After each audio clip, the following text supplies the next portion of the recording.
our Common Sense Theology. Hope you're well. I want to explain the difference to you about two things that kind of get confused. One is orthodoxy. Now, orthodoxy is basically right belief.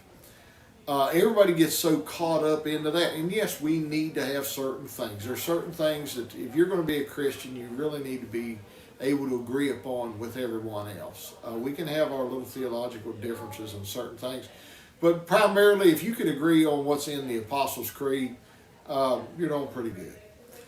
So orthodoxy is just right belief. But then there is something that our Jewish friends do, and a lot of people in Christian circles don't think this matters for us, but orthopraxis, which is right practice. How do you practice your faith? You see, the Jews, it's more about the practice than it is the belief. What they believe is not generally as important as what they practice. And for Christians, it's generally more what they believe than practice. But we're having both together. We need to learn to practice our faith. Jesus said that if you've done this unto the least of them, you've done it unto me. You see, we need to learn to practice our faith.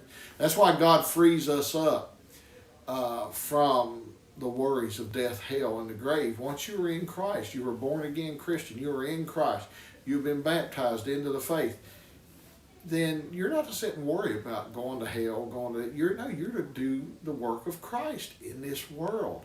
How do you practice your faith? Jesus said, make disciples. That means followers of Him, people that do what He does. That means practicing your faith in Christ. It's more about practice once you're in Christ than it is even about belief. Yes, we need to have the right beliefs, but we also need to practice our faith. And it's something that Christ did. When you look at His life, He was an example of putting His faith and His life into action. We should do the same.